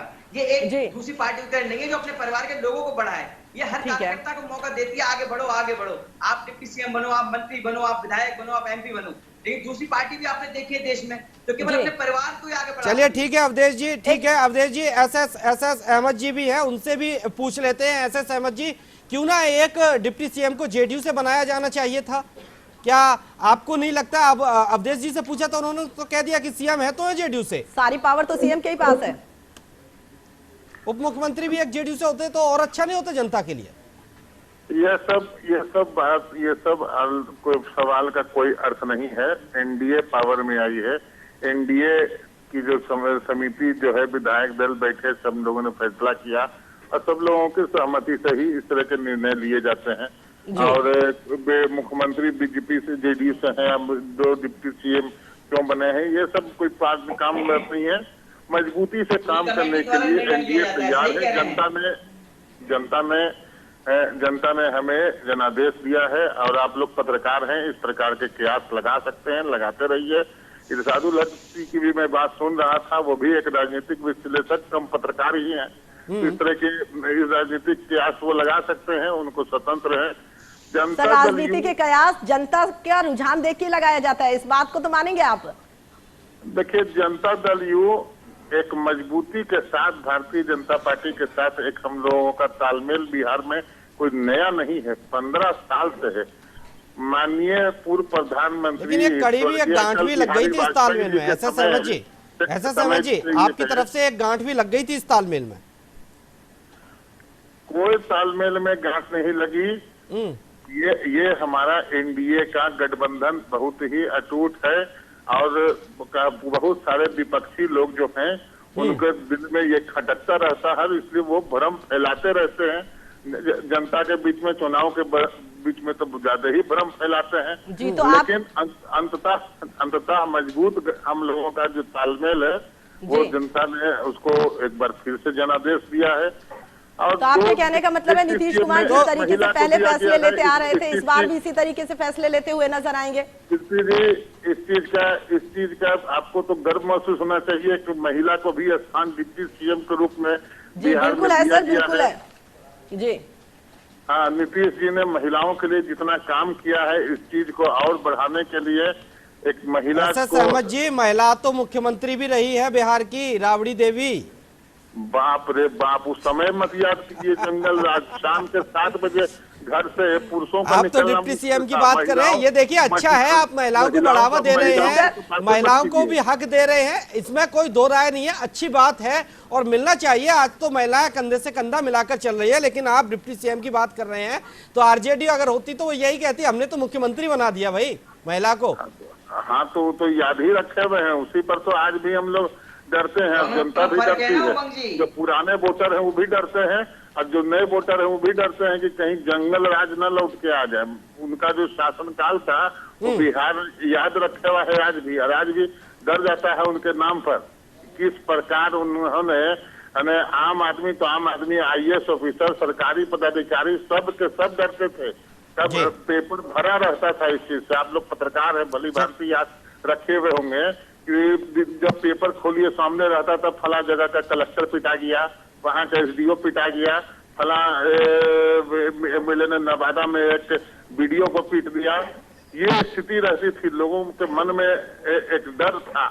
जैसे ही पेपर खोलिए एक बड़ा नरसंहार सुनने में आया कि भाई फला जगह नरसंहार हुआ। एसएस अहमद जी, ऐसा नहीं है कि रामराज्य आपके भी टाइम में आ गया हो। आपके भी टाइम में पुलिस वालों की हत्या कर दी गई थी, आपके ही वक्त में तमाम लोगों की हत्या हो गई थी, तमाम नेता भी मारे गए थे। इसमें हालांकि बाद में गिरफ्तारी भी हुई, कार्रवाई भी हुई, ठीक है, लेकिन अपराधियों के मन में, अपराधियों के जहन में खौफ नहीं था कानून का। जो राजनीतिक ये है, उन्होंने कहा कि जब तक मानव समाज होगा तब तक अपराध होता रहेगा। लेकिन ये चीज बहुत बड़ी है कि अपराधी कोई कितना भी बड़ा क्यों ना हो, सुशासन की सरकार में, जीरो टॉलरेंस की सरकार में क्राइम, करप्शन और कम्युनलिज्म पर एक भी अपराधी बचेगा नहीं। ये चीज का मैं आपको विश्वास दिलाता हूँ। नीतीश कुमार की सरकार में अपराधी चाहे कितना हो, मजबूत क्यों ना हो, वो बख्शा नहीं जाएगा। ये हमारे नेता ने हमेशा करके दिखाया है। कई एक बार विधायक मंत्रियों पर भी आरोप रखे हैं और उनसे भी इस्तीफा ले लिया गया है तुरंत। ऐसा नहीं है कि मंत्री हैं तो बच जाएंगे, उनकी सरकार में भूमिका है और वो बचे रहेंगे, नहीं। अगर आरोप सिद्ध हो रहा है, आप पर आरोप लगा है, आप इस्तीफा दे दीजिए। हमारे यहाँ जीरो टॉलरेंस रहा है। नीतीश कुमार जी का इस पर बहुत ही क्लियर रुख रहा है हमेशा से। उन्होंने कभी भी इस चीज को बर्दाश्त नहीं किया है, टॉलरेट नहीं किया है। ये इसीलिए उनका नाम है सुशासन बाबू, सुशासन के नाम से ही जाने जाते हैं। चलिए, 7वीं बार नीतीश कुमार बिहार के मुख्यमंत्री पद की शपथ ले रहे हैं। इस वक्त शपथ ग्रहण समारोह राजभवन में चल रहा है और इस बार 7वीं बार मुख्यमंत्री बने हैं नीतीश कुमार और शीला कुमारी जी इस वक्त मंत्री पद की शपथ बिहार में ले रही हैं। साथ ही ये बता दें कि देश के गृह मंत्री अमित शाह और बीजेपी के राष्ट्रीय अध्यक्ष जेपी नड्डा भी शपथ ग्रहण समारोह में मौजूद हैं। बिहार के राज्यपाल फागू चौहान पद और गोपनीयता की शपथ सभी मंत्रियों को दिला रहे हैं। इस समय शपथ ग्रहण समारोह जारी है। शीला कुमारी जेडीयू से मंत्री पद की शपथ ले चुकी हैं। सीधी तस्वीरें हम दर्शकों को दिखा रहे हैं राजभवन से। संतोष सुमन, हम पार्टी के नेता संतोष सुमन मंत्री पद की शपथ ले रहे हैं। इस वक्त हम पार्टी से एक सदस्य को मंत्री पद की शपथ दिलवाई जा रही है, हम और वीआईपी से एक एक। चलिए वापस चलते हैं चर्चा पर। हमारे साथ जुड़े हुए हैं डॉक्टर एसएस अहमद, जेडीयू नेता हैं, अवधेश कुमार बीजेपी से और इरशाद उल हक वरिष्ठ पत्रकार। मेरी सहयोगी प्रीति भी मेरे साथ न्यूज रूम से जुड़ी हुई हैं। इरशाद उल हक जी, जिस तरह से आज पूरा शपथ ग्रहण समारोह अब हो चुका है तकरीबन और मुख्यमंत्री पद की 7वीं बार शपथ ले चुके हैं,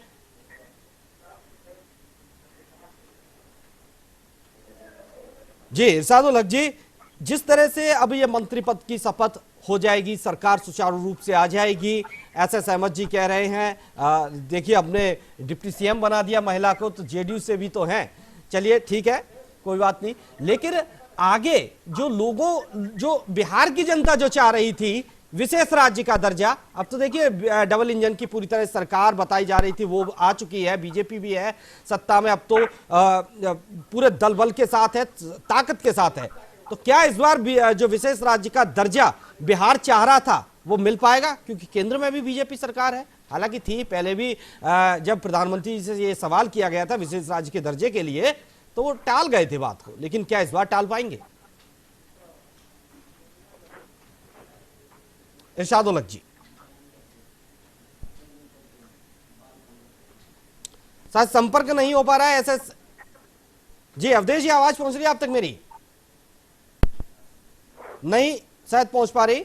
चलिए एसएस अहमद जी हमारे साथ जुड़े हुए हैं। एसएस अहमद जी, यही सवाल आपसे नीतीश कुमार ने पहले भी हाथ जोड़कर कहा था बिहार को विशेष राज्य का दर्जा दें प्रधानमंत्री जी, लेकिन टाल गए थे। अब क्या वही दोबारा से मांग दोहराएंगे और बिहार को विशेष राज्य का दर्जा मिल पाएगा? देखिए, इस बारे में तो अभी विशेष नेता ही जवाब दे पाएंगे, हमको इस पर कुछ मालूम नहीं है, नहीं जानकारी है। हाँ ठीक है एसएस अहमद जी, लेकिन मैं समझता हूं इस पर कोई संकोच होना नहीं चाहिए अब तो, क्योंकि देखिए पूरा एनडीए परिवार एक साथ बिहार में सरकार चला रहा है। बिहार पूरे एनडीए के लिए अब एक उनके परिवार की तरह ही हो गया है। उनको बिहार को संभालना है, बिहार को सक्षम बनाना है, बिहार में विकास करना है। तो केंद्र में भी जब बीजेपी की सरकार है तो विशेष राज्य का दर्जा देने में हर्जी क्या है? अब आप व्यक्तिगत राय बता दीजिए, आप क्या चाहते हैं? राजनीति में व्यक्तिगत नहीं होता, राजनीतिक में वही होता है जो पार्टी। क्यों सर, जब गलत बयानबाजी हो जाती है एसएस अहमद जी, जब गलत बयानबाजी हो जाती है तो आप ही की पार्टी के शीर्ष नेता कह देते हैं उनका व्यक्तिगत बयान हो सकता है ये। अब आप कह रहे हैं राजनीति में व्यक्तिगत बयान होता ही नहीं है। वोट तो आपने भी दिया होगा सर। मैंने व्यक्तिगत बयान कैसे, जो भी देंगे पार्टी लाइन पर ही देंगे ना। पार्टी लाइन इस पर क्या है मुझे इसकी जानकारी फिलहाल नहीं है, और इसके लिए शीर्ष नेता ही जवाब दे पाएंगे। लेकिन आप चाहते क्या हैं कि कहीं ना कहीं बिहार को विशेष राज्य का दर्जा तो मिलना ही चाहिए, ये तो आपकी भी मंशा होगी। देखिए, बिहार नीतीश कुमार जी के शासन में एक नए दौर पर चल रहा है। इस स्थिति को समझने के लिए हमको विशेष राज्य के दर्जा की तो आवश्यकता हमेशा रही ही है बिहार को, इसमें कहीं कोई संकोच नहीं है। चाहे अलग अलग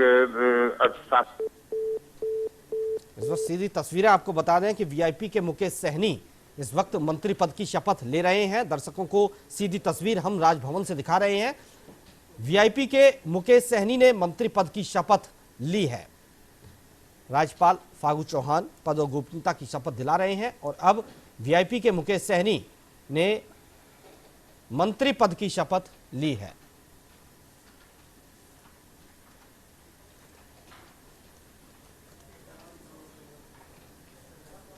चलिए प्रीति मेरी सहयोगी मेरे साथ जुड़ी हुई है। प्रीति, जिस तरह से अभी एसएस अहमद से पूछा गया कि विशेष राज्य का दर्जा, तो कहीं ना कहीं वो भी इससे टालते हुए इसको नजर आए कि कहीं ये तो देखिए उच्च नेता ही इस पर लेंगे, लेकिन कहीं ना कहीं अब बीजेपी की दमदार सरकार आ चुकी है, पूरा एनडीए की सरकार आ चुकी है बिहार में, तो क्यों बिहार को विशेष राज्य का दर्जा नहीं मिलना चाहिए? केंद्र में भी बीजेपी की सरकार है, जिस तरीके से उन्होंने जो बातें बोली है और कहीं ना कहीं इस बात का अंदाजा साफ लग रहा है, अगर जेडीयू मजबूत स्थिति में होती और हमेशा जैसे 2015 की बात करें उस तरह की स्थितियां फिलहाल होती तो सोचने की जरूरत ही नहीं पड़ती। वो बिल्कुल बोलते, क्योंकि उस टाइम उन्हें प्रधानमंत्री से दरकार थी, वो कहते कि प्रधानमंत्री को ये दर्जा देना चाहिए, लेकिन फिलहाल उनकी बातों से लग रहा था जिस तरीके से उन्होंने कहा कि चलिए रोकूंगा प्रीति में आपको। डॉक्टर अशोक कुमार हमारे साथ जुड़ गए हैं आरजेडी से, आरजेडी प्रवक्ता है डॉक्टर अशोक कुमार जी, बहुत बहुत स्वागत है आपका हमारे साथ। धन्यवाद। डॉक्टर अशोक कुमार जी, इस चर्चा में डॉक्टर एसएस अहमद जी भी जेडीयू से हमारे साथ जुड़े हुए हैं। चलिए चर्चा को आगे बढ़ाते हैं। डॉक्टर अशोक कुमार जी, आज 7वीं बार नीतीश कुमार ने मुख्यमंत्री पद की शपथ ले ली है और देखिए इस बार दो उप मुख्यमंत्री बिहार को दिए जा रहे हैं। क्या लगता है अब जनता का भला हो पाएगा, जनता को और अच्छा लॉ एंड ऑर्डर मिल पाएगा बिहार में? देखिए, जनता को क्या लॉ एंड ऑर्डर मिलेगा जब शेल्टर होम को कोठा बना दिया गया। ये तो बिल्कुल, देखिए सरकार में नैतिक शासन करने के लिए सरकार में नैतिक बल का होना परम आवश्यक होता है, लेकिन इस सरकार के पास नैतिक बल नहीं है। जनादेश तो महागठबंधन को मिला था, लेकिन अनैतिक शासनादेश से ये लोग सत्ता में आ गए हैं। तो जिस सरकार के पास नैतिक बल नहीं हो, वो सरकार क्या न तो प्रगति की कर सकती है, न तो समाज में शांति और सुव्यवस्था कायम कर सकती है। इनका मकसद है एन केन प्रकार सत्ता को हासिल करना। हम लोग याद रखें, हम लोग एक चीज को नहीं भूलें कि जयशंकर प्रसाद ने चंद्रगुप्त नाटक में शायद लिखा था कि राजसत्ता सुव्यवस्था से बढ़े तो बढ़ सकती है, विधियों से नहीं। लेकिन ये लोग को सत्ता से इतने लालची है कि केवल इनको सत्ता चाहिए, चाहे सुव्यवस्था की जगह पर अव्यवस्था क्यों न फैला दिया जाए। इस सरकार से कोई उम्मीद नहीं है और इस सरकार के पास कोई नैतिक बल नहीं है। चलिए ठीक है, ठीक है डॉक्टर अशोक कुमार जी रोकूंगा मैं आपको। चलिए ठीक है, आपने कहा वो ठीक है, आपका वक्तव्य हो सकता है, आप विपक्ष में हैं, आपको बोलना भी चाहिए इस तरह से, लेकिन ये बता दीजिए आज जो शपथ ग्रहण समारोह था उसका बहिष्कार क्यों कर दिया? बहिष्कार इसलिए किया कि लोकतंत्र में जनादेश सर्वोपरि होता है। लोकतंत्र में अगर जनादेश से यह चुनी हुई सरकार होती तो हम कभी भी इस शपथ समारोह का बहिष्कार नहीं करते, क्योंकि हम लोग जानते हैं यह शासनादेश से चुनी हुई सरकार है, शासनादेश से सत्ता में आई हुई सरकार है। अतः इस अनैतिक सरकार के शपथ ग्रहण समारोह में हिस्सा लेना माने बिहार के जनता के साथ ना इंसाफी होगी। हम जन सरोकार के समस्या को लेकर के, जन सरोकार को लेकर के चुनाव में गए थे। अशोक जी आरोप प्रत्यारोप लगाने के लिए आपको बाद में वक्त दे दिया जाएगा, लेकिन आज तो इतना अच्छा मौका है, आज तो कम से कम एकदम खुशमिजाजी दिल के साथ आप स्वागत कर लीजिए।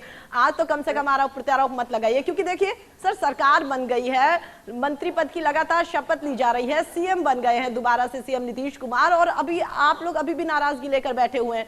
अब तो कम से कम उम्मीद करिए ना कि अच्छा कामकाज करें, आप भी वेट एंड वॉच करिए। कैसे मैं अनैतिक साधन से अच्छाई की उम्मीद करना बेईमानी के सिवा कुछ भी नहीं है।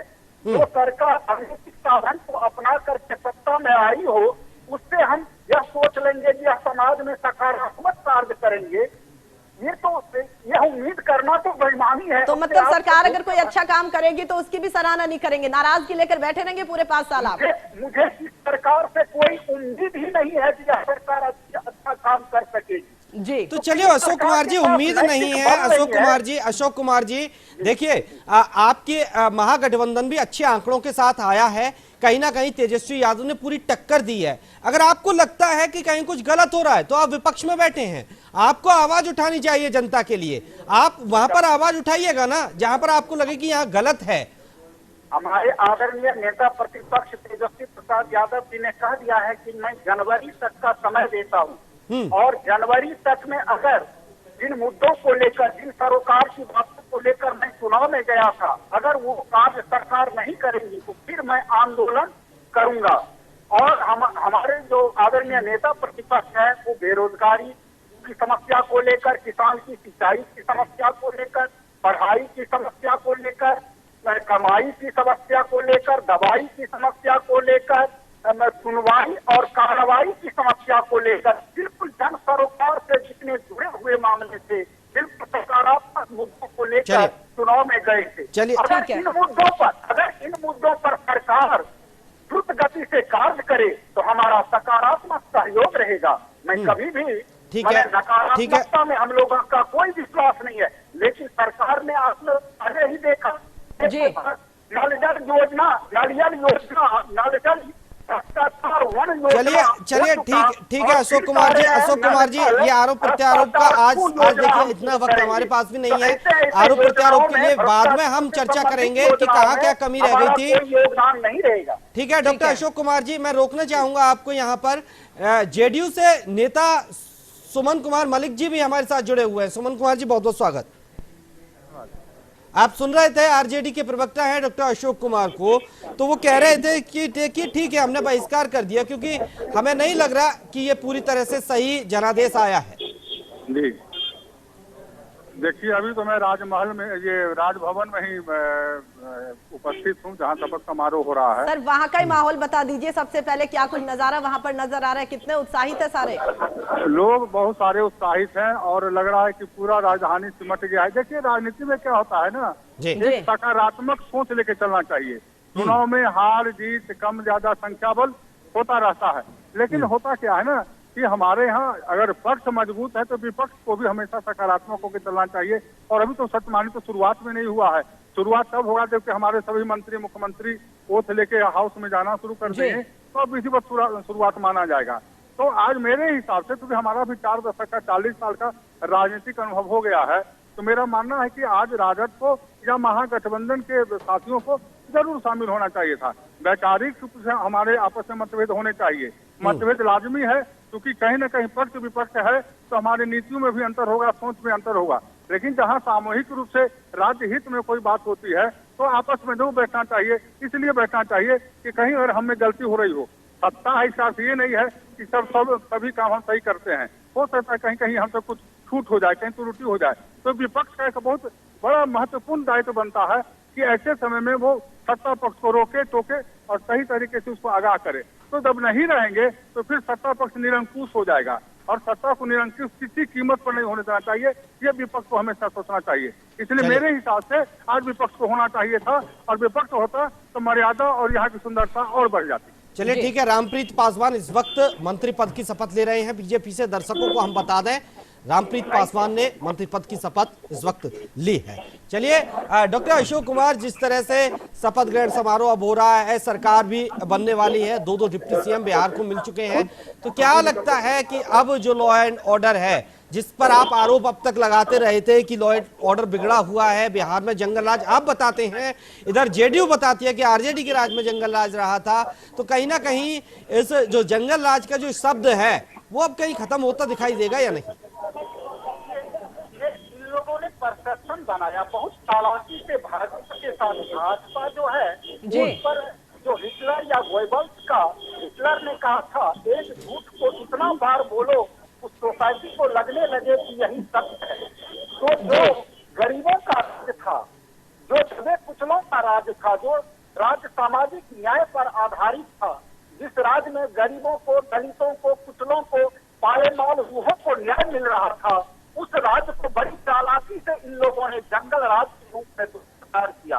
और इन लोगों का राज जो 15 साल से राक्षस राज है, उस राज्य को इन लोगों ने मंगल राज्य का करके पुकारना शुरू किया। तो जरा सोचिए, जो शोषक जो है, जो शोषक है, उसको शोषक अगर सत्ता पर बैठ जाए वो मंगल राज, और अगर शोषक के हाथ में सत्ता आ जाए तो वो जंगल राज। ये बहुत बड़ी बेइंसाफी है। हमारे सारे कालखंड के राज्य को बहुत चालाकी से भाजपाई लोगों ने और समाज के जो शोषक लोग हैं उन लोगों ने दुष्प्रचारित किया पूरे देश में, जिसकी हानि आज भी बिहार वासियों को। लेकिन सोचने वाली बात है ना अशोक जी, ऐसी नौबत ही क्यों आई कि उनको दुष्प्रचार करना पड़े। लेकिन अशोक जी इसका आप जवाब दें उससे पहले मेरा आपसे एक सवाल है। जिस तरीके से आज अगर एनडीए खेमे की बात की जाए तो लगातार तैयारियां चल रही है, ढोल नगाड़े बजाए जा रहे हैं, और अगर आपके खेमे की बात की जाए तो कहीं ना कहीं कह सकते हैं कि मायूसी छाई हुई नजर आ रही है। क्या मानते हैं क्या वजह है जिसकी वजह से ये मायूसी देखने को मिल रही है? क्योंकि आपके नेता शिवानंद की ओर से जो बयान दिया गया है कि कहीं ना कहीं पूरी हार का ठिकरा कांग्रेस पर फोड़ दिया गया, तो आप इससे कितने सहमत है? प्रीति जी, हाँ मायूसी हमने है, लेकिन मायूसी हमने इस बात की नहीं है कि हम सत्ता पर नहीं बैठे, सत्ता पर काबिज नहीं हो सके। हमें मायूसी इस बात की है कि इस भारत के लोकतंत्र की हत्या की गई, भारत के लोकतंत्र के साथ विश्वासघात किया गया, और विश्वासघात किसके द्वारा? जो संविधान के माने रक्षा करने की सौगंध खाते हैं, जो न्याय पर चलने की सौगंध खाते हैं, उन लोगों ने संविधान की धज्जियां उड़ा दी। तो क्या लगता है अशोक जी आपको जो जनादेश आया है का एक गठबंधन बन करके चुनाव आयोग अपनी निष्पक्षता को हटा दिए, राज्य सरकार जो ठीक है सर, अशोक जी आप ये बता दीजिए, अशोक जी आपकी बात हम सुन रहे हैं, आप बस ये बता दीजिए कि जिस तरीके से आपके नेता शिवानंद और की ओर से जो बयान दिया गया है, सारी हार की वजह उन्होंने कांग्रेस को बता दिया, कांग्रेस पे सारा ठिकरा फोड़ दिया कि 70 जगह पर सीटें ली थी, वहां पर रैलियां भी नहीं करी है और तमाम बातें उन्होंने कही है कांग्रेस को लेकर। तो आप भी मानते हैं कि यही वजह रही वहां गठबंधन की हार की?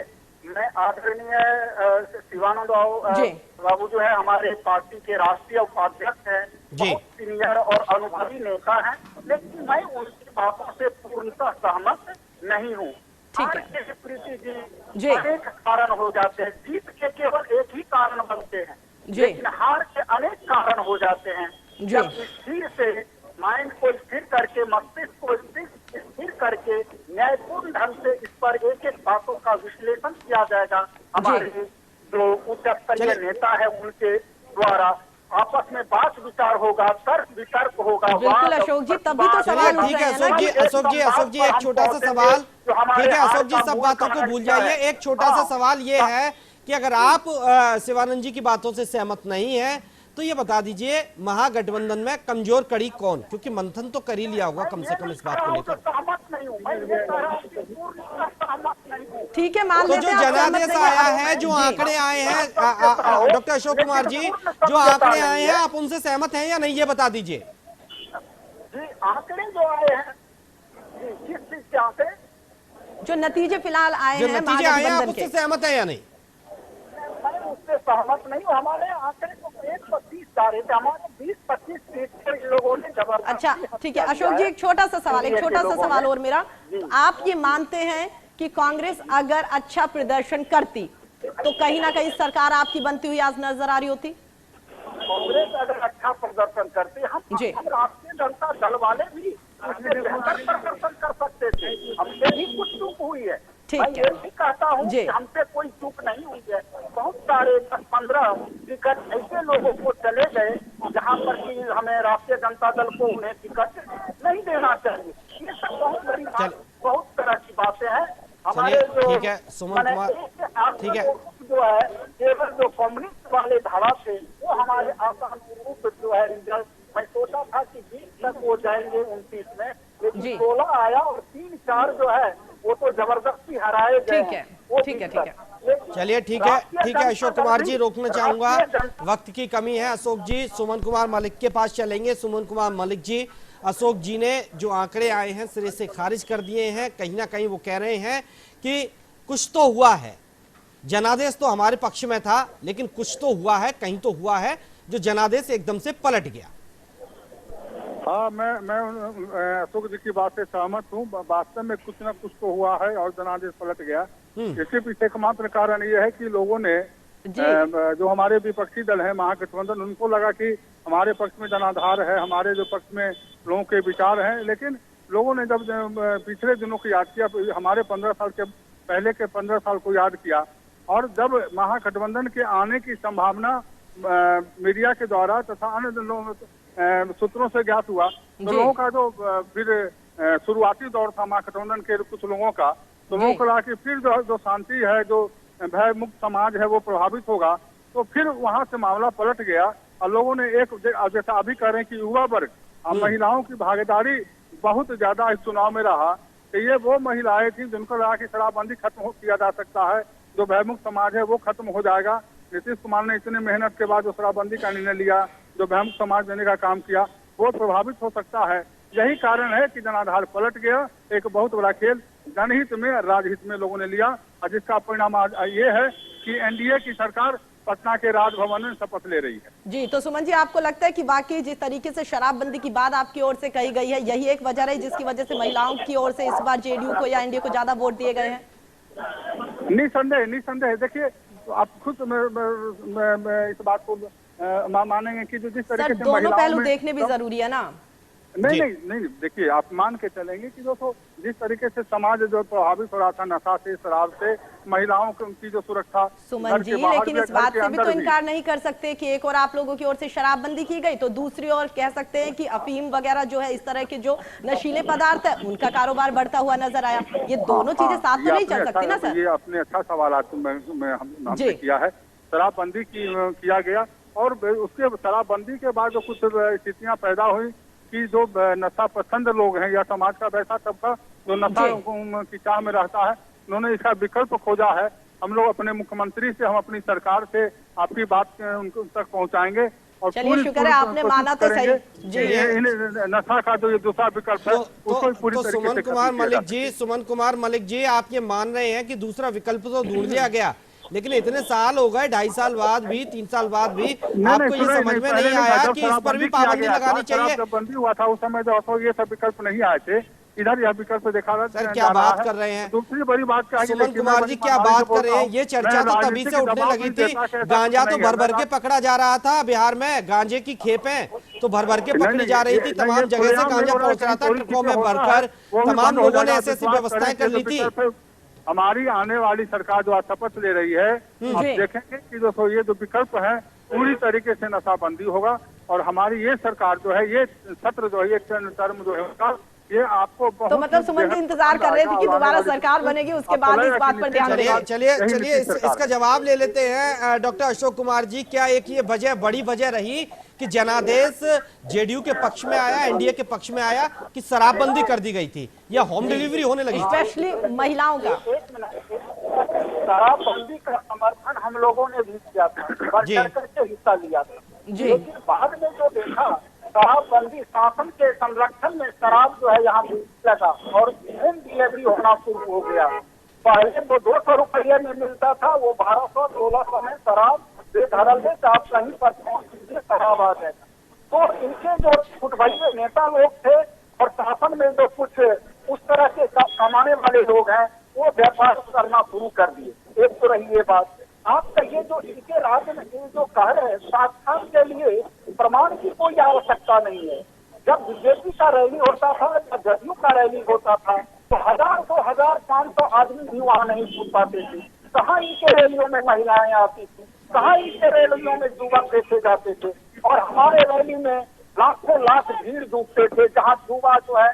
पर अशोक जी ये भी तो नहीं है ना कि लाखों लोग जो भीड़ दिखाई दे रही है वो सभी भीड़ वोट डालने के लिए भी जाए और सब आपके पक्ष में वोट डालें। ये लोग गलत तर्क उपस्थित कर रहे हैं जी के द्वारा और शासन के द्वारा जो बेईमानी किए हैं उसको पचाने के लिए कह रहे हैं कि महिलाएं मेरे पक्ष में ये किए हैं, वोट किए हैं। क्या महिलाएं इनके पक्ष में वोट करेंगे? जो महिलाएं 40 रुपए किलो आलू खरीद रही है, जो 80 रुपये किलो प्याज खरीद रही है, बिल्कुल ये भी एक मुद्दा रहा। घर में सिलेंडर नहीं है, वो महिलाएं, इनको आप लोगों के मीडिया के भाई लोग भी महिलाओं से इंटरव्यू लेकर के उस समय में दिखाया करते थे। आपने देखा होगा कि बहुत सारी महिलाएं जो है इनके राज्यपाल से असंतुष्ट है। आप मुजफ्फरपुर सेंटर होम में जो कांड हुआ, पति के सामने उनकी पत्नी को, बेटी को गया के तरफ जो है बेइज्जत किया गया, कितने बहु बेटियों की इज्जतें इस राज्यपाल में लूटी गई, अपहरण, बैंक डकैती, बैंक रोबरी, न जाने पहले से 2000 से 1990 से लेकर 2000। अब क्या उम्मीद कर सकते हैं सर? अब तो सरकार बन गई। सुनिए अशोक जी बात सुनिए, अब तो सरकार बन गई। 15 वर्षों में मैंने अपराध। अशोक जी अब तो सरकार बन गई, अब आप बताइए अब क्या भूमिका रहेगी? क्योंकि एक आरोप प्रत्यारोप लगाने का दौर तो चला गया, ये रैलियों में आपने आरोप प्रत्यारोप लगाए, रैलियों में आपने लोगों को आईने दिखाए। प्रीति जी सरोकार के जो मुद्दे थे, इन मुद्दों को लेकर आदरणीय। चलिए ठीक है अशोक जी रोकना चाहूंगा, वक्त की कमी है, फिलहाल इस चर्चा को यहीं रोकेंगे। बहुत बहुत बधाई हो सुमन कुमार जी कि 7वीं बार नीतीश कुमार एक बार फिर से 7वीं बार मुख्यमंत्री बन चुके हैं और मैं आरजेडी, जाहिर है उम्मीद करेंगे आरजेडी से कि वो एक मजबूत विपक्ष की भूमिका इस बार निभाए बिहार में और जनता के मुद्दों को उठाती रहे। बहुत बहुत शुक्रिया आप सभी का हमारे साथ जुड़ने के लिए। तो बता दें कि 7वीं बार नीतीश कुमार ने बिहार के मुख्यमंत्री के रूप में शपथ ले ली है, साथ ही तमाम मंत्रियों ने भी शपथ ले ली है। राज्यपाल फागू चौहान ने पद और गोपनीयता की शपथ उन्हें दिलवाई है। फिलहाल इस चर्चा में इतना ही, दीजिए इजाजत, नमस्कार। मैं नीतीश कुमार सत्यनिष्ठा से प्रतिज्ञान करता हूं कि मैं विधि द्वारा स्थापित भारत के संविधान के प्रति सच्ची श्रद्धा और निष्ठा रखूंगा। मैं बिहार राज्य के मुख्यमंत्री के रूप में अपने कर्तव्यों का श्रद्धापूर्वक और शुद्ध अंतःकरण से निर्वहन करूंगा।